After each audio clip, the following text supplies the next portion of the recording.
안녕하세요. 사건 엑스파일 참맛입니다. 강서구 PC방 살인 사건이 일어난 지 보름 정도 되었지만 아직 그 사건과 범인에 대한 우리의 분노는 가라앉지 않고 있습니다. 오늘은 강서구 PC방 살인 사건과 유사한 한 사건에 대해 이야기하고자 합니다. 이 사건을 여러분과 함께 살펴보면서 강서구 PC방 사건이 앞으로 어떻게 흘러갈지, 그리고 이 사건이 우리에게 시사하는 것은 무엇인지 함께 생각해보는 기회가 되길 바랍니다. 사건은 2016년 3월 9일 오전 9시가 조금 넘은 시각, 광주 북구의 한 상가 건물의 PC방에 외국인이 손님으로 오면서 시작됩니다. 그의 이름은 보실의 마이클 모누비, 케냐 국적의 20대 후반 남성이었습니다. 이름이 너무 길어 앞으로는 MC라고 칭하겠습니다. MC는 인터넷을 하다가 9시 30분쯤 PC방을 어슬렁거리며 주위를 둘러보더니 카운터에 있던 업주 김모씨에게 다가가 휴대전화를 빌려달라고 합니다. 김씨는 손님이기에 별다른 경계심 없이 자신의 휴대전화를 빌려줍니다. 그렇게 휴대전화를 사용하고 난 뒤 얼마 지나지 않아 재차 휴대전화를 빌려달라며 김씨에게 다가온 MC. 김씨는 이번에도 휴대전화를 빌려줍니다. 그런데 이번에는 MC가 휴대전화를 들고 갑자기 화장실로 도망쳤습니다. 김씨는 본능적으로 MC를 쫓아 화장실로 들어갑니다. 그리고 그곳에서 비극이 시작됩니다. MC가 김씨를 주먹으로 마구 때리더니 이내 목을 졸랐습니다. 그리고 그렇게 김씨는 갑작스럽게 사망합니다. 하지만 MC의 참혹한 범행은 여기서 멈추지 않았습니다. 화장실을 나와 카운터로 가더니 주전자를 챙기고는 김씨의 얼굴에 펄펄 끓는 물을 들이부었습니다. 김씨의 얼굴이 벌겋게 익는 것은 당연한 일이었습니다. 이어 MC는 다시 카운터에서 쇠숟가락과 젓가락을 가져가 김씨의 입에 마구 쑤셔 넣었습니다. 이후 MC는 김씨의 사체를 끌고 가 건물 비상계단에 유기합니다. 그러고는 다시 PC방으로 가서 카운터에 있는 김씨의 지갑을 뒤져 현금 18만 4천 원을 챙깁니다. 이후에도 MC의 범행은 끝을 몰랐습니다. PC방에 있던 다른 손님을 대상으로 추가 범행을 시도한 것입니다. MC는 게임을 하고 있던 박모군을 김씨와 마찬가지로 화장실로 유인하려고 합니다. 그러나 박군은 무언가 이상한 느낌을 받았는지 걸음을 멈췄습니다. 박군이 멈칫하자 MC는 박군의 멱살을 잡습니다. 그리고 그 순간 박군은 MC의 손에서 진한 피비린내를 느꼈습니다. 이내 박군은 있는 힘껏 소리를 지르기 시작합니다. 다른 손님들에게 112에 신고해달라며 마구 외쳤습니다. 손님들이 신고하려는 움직임을 보이자 MC는 박군을 풀어주고는 게임을 계속하라며 친구라고 말을 하면서 상황을 모면하려고 시도합니다. 그리고 사람들은 선뜻 MC를 제압하지 못했습니다. 결국 박군을 유인해 살해하는 것은 쉽지 않다고 판단한 MC는 박군을 협박해 휴대전화와 점퍼를 빼앗고 반항하는 박군의 얼굴을 가격한 뒤 오전 11시 20분쯤 PC방을 빠져나갑니다. 박군은 다른 손님을 찾아가 자신이 MC에게 옷이랑 휴대전화를 빼앗기고 맞았다는 사실을 전하고는 휴대전화를 빌려 경찰에 신고를 합니다. 출동한 경찰은 20여 분 만에 PC방에서 200여 미터 떨어진 근처의 대학교 번화가에서 MC를 검거합니다.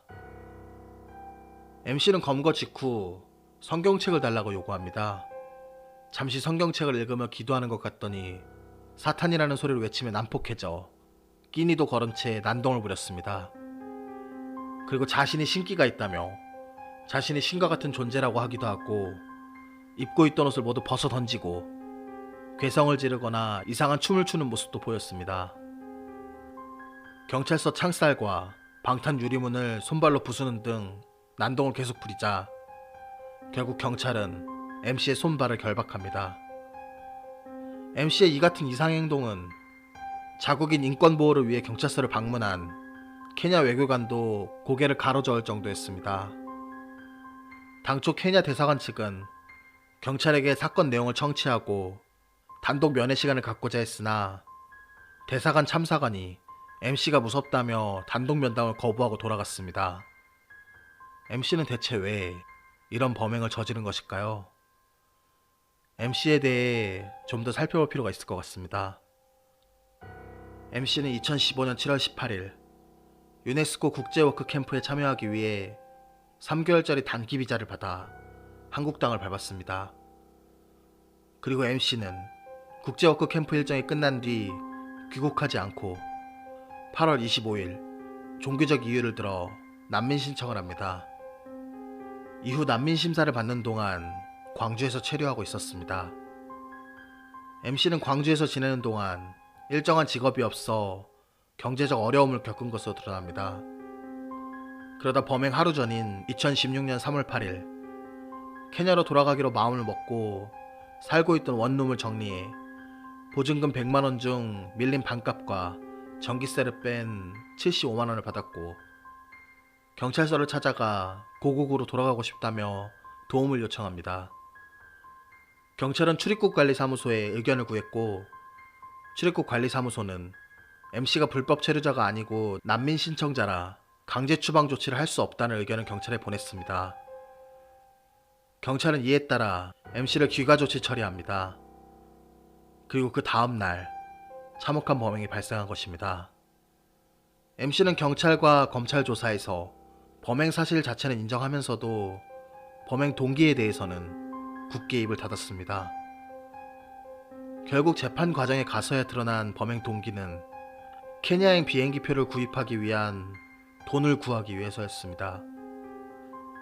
하지만 그래도 받아들이기 힘든 것은 너무나 참혹한 범행 수법입니다. 보통 원한 관계에 의한 범행에서 잔인한 범행 양상을 보입니다. 그리고 그 원한이 깊을수록 더욱 잔혹한 수법으로 범행을 저지릅니다. 하지만 MC와 김씨는 아무런 원한 관계도 없었습니다. 그런데 돈을 구하기 위한 목적을 달성하기 위한 범행이라면 빠르게 김씨를 제압하고 돈을 챙겨 현장을 빠져나가는 것이 합리적입니다. 그러나 MC는 PC방에서 오랜 시간을 머무르며 김씨의 사체를 훼손하는 양상을 보였습니다.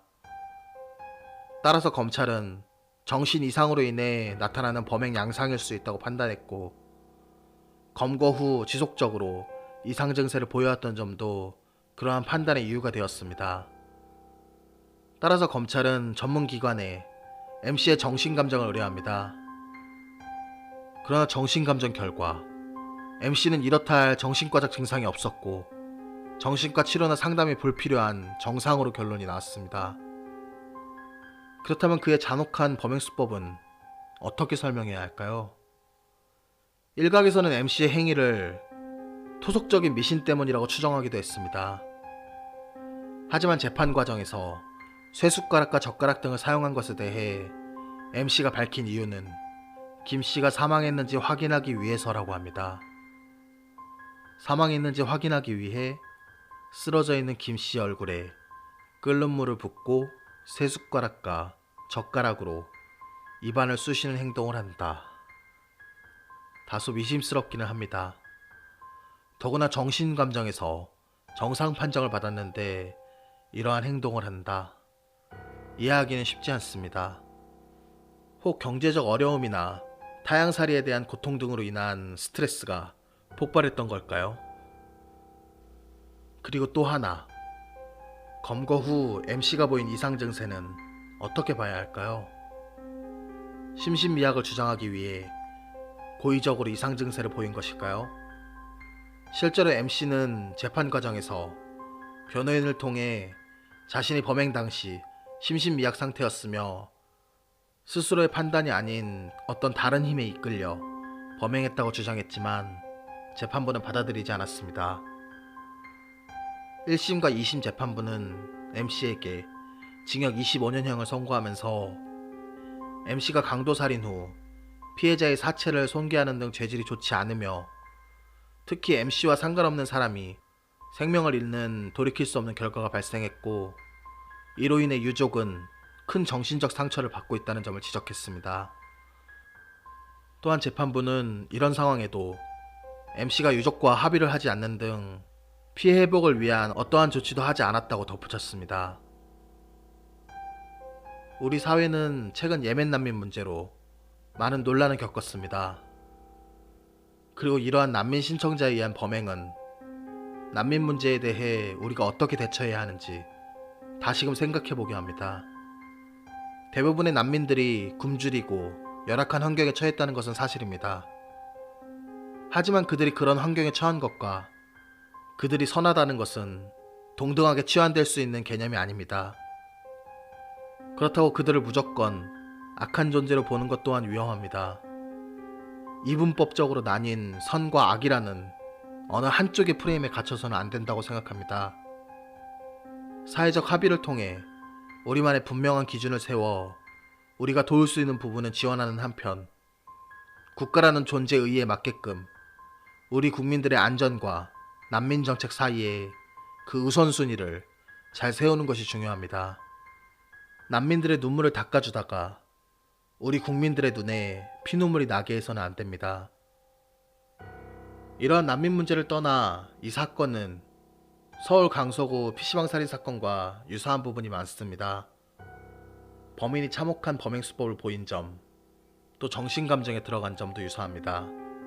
이 사건을 들여다보면 앞으로 강서구 PC방 살인 사건이 어떻게 흘러갈지 엿볼 수 있습니다.